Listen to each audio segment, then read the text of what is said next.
Hey everybody, welcome back to another edition of the Matt Ryan Show. I believe this is episode 111.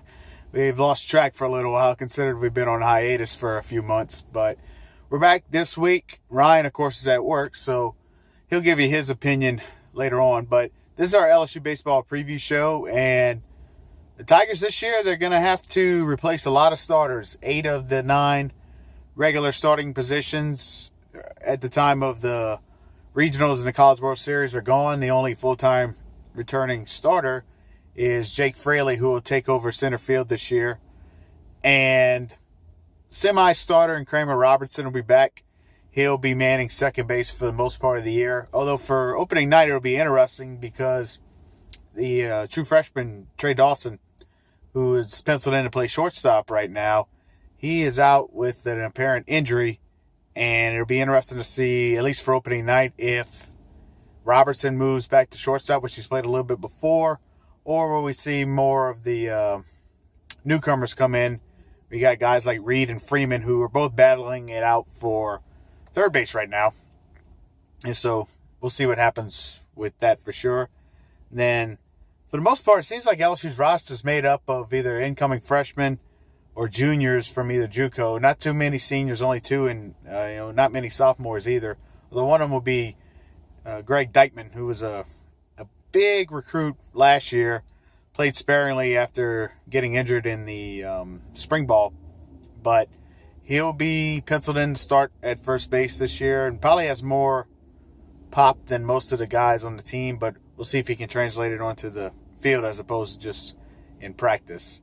Of course, we're here in Baton Rouge right now, outside of Alex Box Stadium, in our new mobile studio, as I like to call it.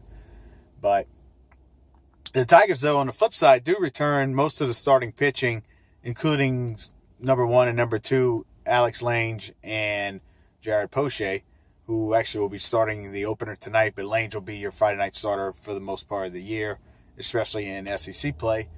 But the question is, who will be your third starter, Sunday starter, with Jake Latz getting hurt again? He was penciled in to kind of come in, and he's starting to turn into the injury bug version of Javante Valentine, how he was on the football team. Poor guy can't catch a break, although Valentine was for other reasons. Latz isn't for off-the-field issues, that's for sure. But they're hoping that maybe he can get back sometime in April, towards the latter part of the month, and we'll see what happens with that.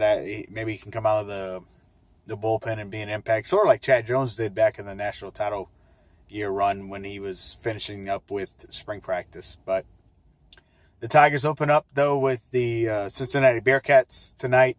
And if it was a basketball matchup, it'd probably be more competitive. But even with this young Tiger team, I don't think they'll have any problems this weekend going against Cincinnati, who was actually picked last in the American Conference to start the season. In fact, they'll be playing Tulane later on this year as their conference opponents, and I would say Tulane probably not having much of a problem with them either, as they're expected to be better this year as well. But what do I think the Tigers will do this year? And it's going to be tough to go back to Omaha, especially being there 2 out of the last 3 years. Just so much experience to replace. But if they do have any kind of chance, it'll be because of the returning pitching and the offense coming together, or at least getting timely hits. But you may see more low-scoring ball games, which is what most LSU fans are not used to seeing. But at the end of the day, a 1-0 win or a 10-9 win, it counts the same in the standings. So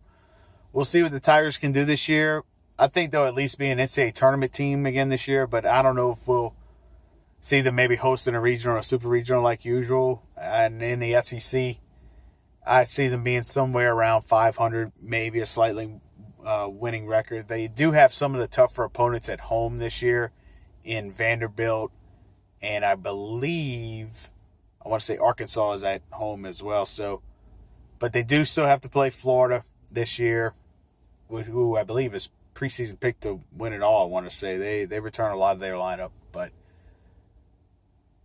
baseball season's back, though, and the next 56 games will tell a lot to see if the Tigers will be another contender again this year or pretender. But with that said, that's it from Baton Rouge for episode 111 of the Matt Ryan Show, and we'll see you back sometime. maybe for March Madness special if LSU basketball can get it turned around, although their hopes are really hanging by a thread right now. They really have got to get it going and probably win at least the next 4 in a row before going to Rupp to have a shot, because they already have the dreaded double-digit losses now, which is usually not good for March Madness. But with that said, go Tigers.